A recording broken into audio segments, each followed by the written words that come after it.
again, Hurts didn't have that great of a game. His passer rating when he No. saw that extra rusher was 40.5. That's terrible. I wonder if the Buccaneers offered up a blueprint for how to at least contain the Eagles. Because look, the Bucs defense, it's top heavy, right? Like if they suffer any kind of injuries, then yeah, they are going to fall and fall fast and be one of the worst teams in the NFL. They're not that right now. They're mediocre. And mediocre is just fine and exceeds expectations for what we had of them. The problem though is the Eagles are going to face some great pass rushers in the next several weeks. And I am curious if they can withstand what they are about to face. Because if Jalen Hurts played this poorly against the blitz, just imagine other defenses with other outstanding pass rushers like the Cowboys, like the 49ers, teams like that. I think those matchups may not be, beneficial ones for Jalen Hurts and company.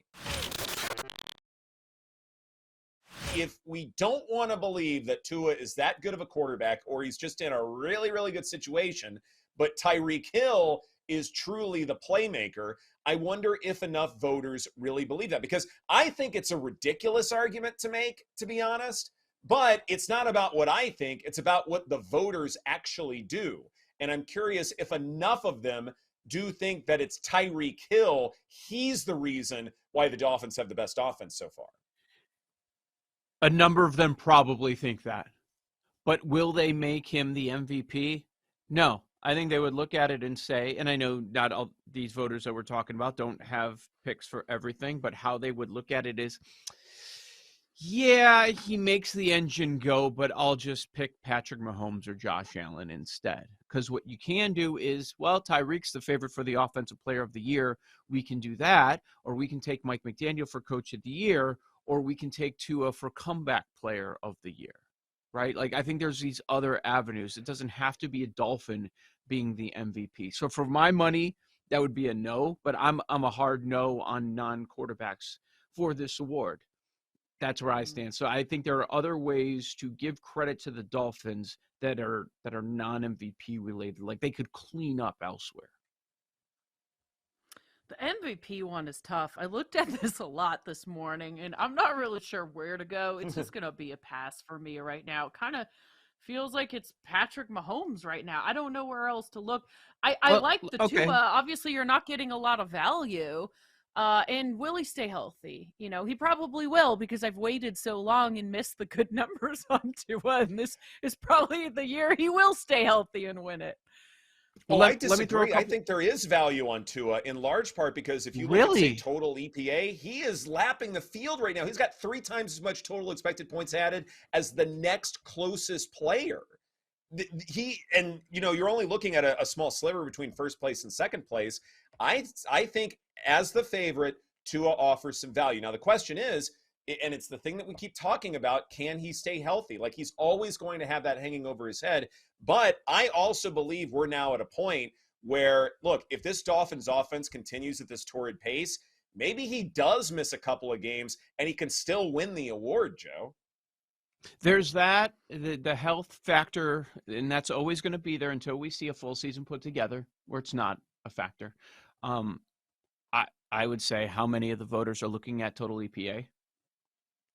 I still think there are almost half, maybe, and I'm just throwing a random number out there that they're going to look at yards before that. They're going to look at touchdown passes before that. They're going to look at points per game before they get to EPA. That's just me trying to handicap. But that doesn't matter, though. But that doesn't matter.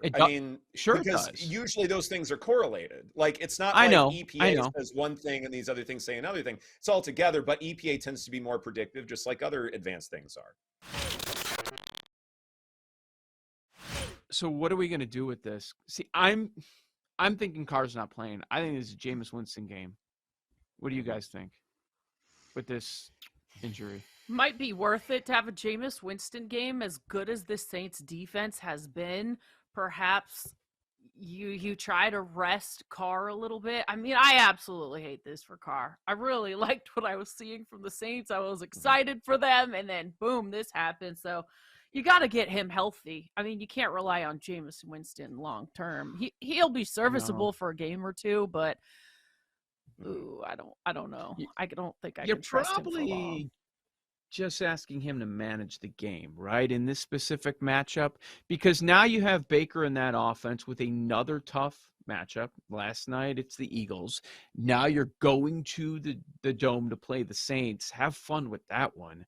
Like the Saints are installed as 3-point favorites, and I'm thinking it's a Jameis game. Like that's pretty interesting. That tells you what the market is thinking of New Orleans and Baker probably after last night.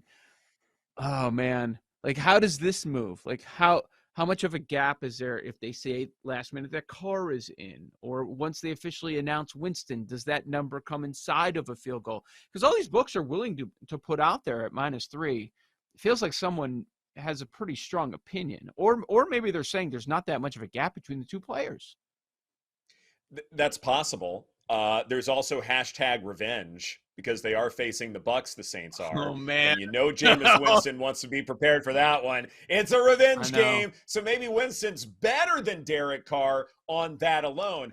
Actually, I Yes. think the intriguing part is that the total is 39.5. I kind of like the Yep. under here. I really Mm-hmm. do. Almost doesn't There's matter some who the quarterback is. There's a 40, there's some yeah. 40. Yeah, there's some 40s, 40 and a halves right now. Yeah, Mm-hmm.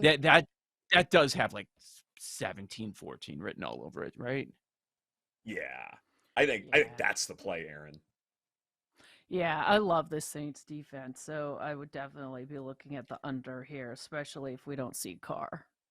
The Right. Saints are the only 3-0 under team on the young season. There's a reason. It's wild when you think about it. What Oregon used as motivation had an impact, and that was clear. I mean, that first half was just unbelievable. 35 nothing. It was 7-7 in the second half. They were lucky they Mm-hmm. called off the dogs. But what he said, I mean, it hit home. Like that was a strong speech, and that was interesting. There are a lot of conversations going on with the Oregon Colorado, and I thought social media like was annoying me, but you know I'm not someone who's been sick and tired of the Colorado story because I think it's good for college football. Because I think we're at a point in the Mhm. college football season when a lot of people don't pay attention. A lot of meaningless games before you get into conference play. And we just ended up having a weekend where you had all these top teams pitted against one another, and it was fantastic, fantastic theater.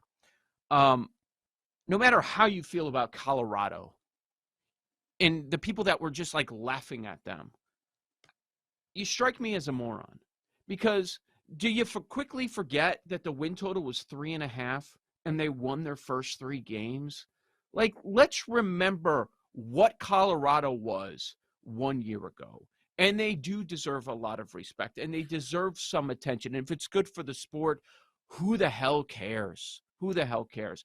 And then there's also like some other parts of the conversation that I really, really hate that if you are sick of Dion and the whole Colorado Buffaloes thing, like, oh, you're a hater, you're this, you're that, you're telling on yourself. Stop. It's okay to also be sick of it because you kind of view them as like irrelevant when it comes to the national championship chase, or they're going to be irrelevant when it comes to winning the conference. But I'll tell you, I enjoyed the hell out of watching that game, and if you ditched it after the first quarter, I certainly understand.